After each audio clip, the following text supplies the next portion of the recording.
What exactly are you really feeling? Are you nervous? Are you scared? Are you disgusted? Are you offended? Are you stressed? Are you depressed? Are you anxious? You need to take out the time to figure out what's going on with you. Hello everybody, and welcome back to Chevoncherie TV, and I'm back again with another video. I've been getting some new recent developments in my life. I cannot wait to share with you guys. But in the meantime, between time, hello, we are at 1K. Can you believe it? I can't believe it. I don't know where y'all came from, but I love y'all, okay? Bring it in. You know what time it is. It's time for a group hug.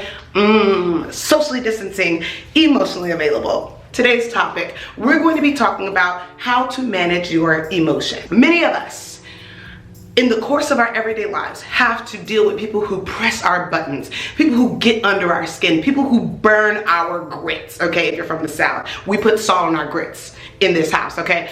People who ruffle our feathers, people who grind our gears, people who get on our nerves. At some point in time, we are all going to have to manage our emotions. Why is managing your emotions something that's important? It's important because not every place can you show the full vulnerability of who you are. Not every place is it appropriate for you to go off, to flash out, to pop off at the mouth. Not every place is appropriate for a clapback. Not every place is appropriate for you to express the full vent to your anger. Now, many of you guys have watched my How to Fight with Femininity.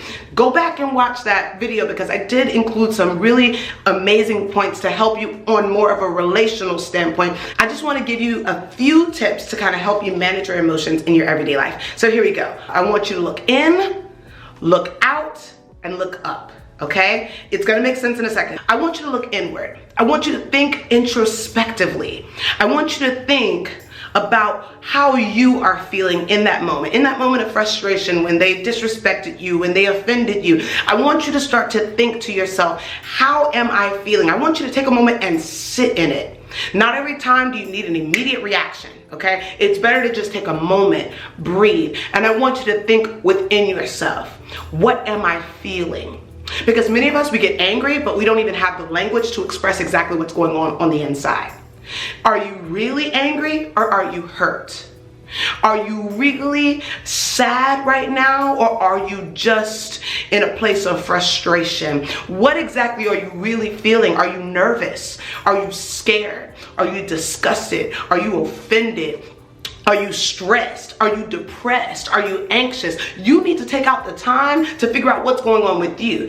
Even if you try to resolve the conflict, even if you try to resolve the argument, if you don't know how you feel, how could you possibly be able to express that to someone else? Take out some time to figure out what's going on with you so that way you can fix you and you'll be able to clearly express from your perspective what's going on, why you are offended, why you are hurt, what is going on in the inside of who you are. I want you to look introspectively. That's the way that you can manage your emotions. Second point, I want you to look out. I want you to look out. That means I want you to look objectively. I want you to think about this storyline of how they offended you, of how they abused you, of how they disrespected you. I want you to think about this thing, and I want you to rip your name out of the scenario and act as if you're giving advice to a friend. Because at the end of the day, many of us, we want to give advice that we would not otherwise take ourselves. Y'all don't want to be real up in this place. I didn't come to preach to nobody, but I came to let somebody know. I want you to begin to give yourself the kind of advice that you give your friends. I want you to begin to give yourself the kind of advice that you give to your spouse or to your loved one or to your associates or to your family. You constantly give out such great advice, but you don't ever take a moment to think objectively, to think outside of yourself, outside of your bubble, outside of what's going on in your life, to think objectively, strip yourself out of the situation and think about, if my friend was going through the same thing that I'm going through, if my mom was going through what I'm going through right now, if my auntie, if my cousin, if my brother, if my uncle, whoever, if they were going through the same situation, what would I tell them to do? How would I tell them to react? How would I coach them out of getting angry? How would I talk them down out of being so angry and upset? What would I do? What would I tell my friend to do? That is thinking objectively. The hardest part about thinking objectively is to detach all emotion from the scenario. And that's the really hard part about managing your emotions. But when you think objectively, and when you take your name out of the scenario and think about it from another person's perspective, you're able to see the world from not only from your perspective, because you thought inwardly and you are able to express how you felt in that moment, but also you're able to think objectively of whether they come back into your life or they don't, whether they text you back or they don't, whether they call you or they don't, whether they hit you up or they don't. You're okay because you're taking out the time to think inwardly and you thought outwardly, you thought objectively about what was going on in their life as well. So after you look in and then you look out, now I want you to look up.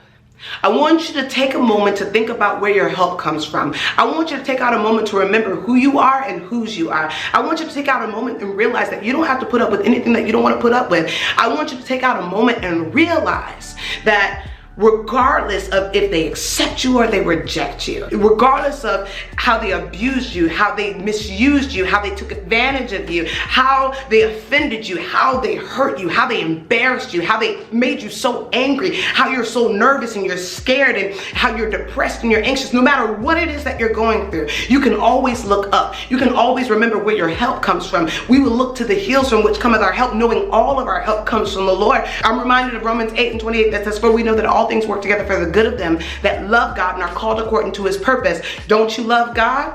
Okay, well, if you love God, and hold up, do you have a purpose?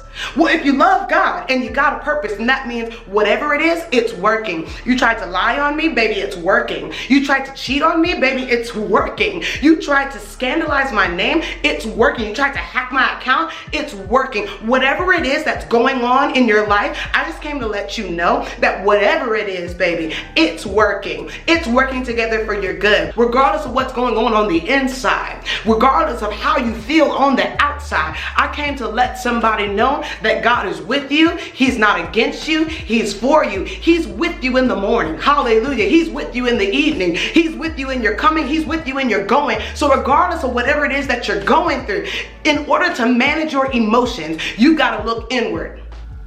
And you got to think to yourself, how do I really feel?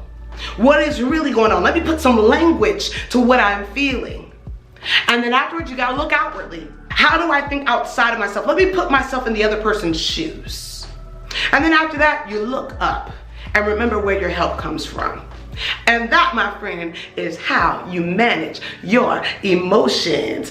And I will be sure there's so many different scriptures that really help me with managing my emotions. I'm going to be sure to leave some of those scriptures down below, and we can just kind of have a dialogue and we can have a discussion about different tips and strategies that you guys use in order to manage your emotions. So that's all I got for today, you guys. I will see you guys in my next video. I've got so many things going on. I just got my eyebrows microbladed, okay?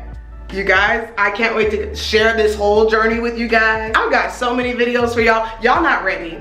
I just thank all of you guys for all of your love, all of your support. Everybody who comments all these sweet things, y'all praying for me. I'm praying for y'all. I love you, and I cannot wait to see you guys in my next video. But until next time, remember that we do every single thing to glorify God, okay? So in the meantime, between time, remember to stay snatched and saved. Bye. Some people say hoop earrings makes it hoochie. I don't think it does. I think it adds pizzazz. I think it looks snatch-tastic.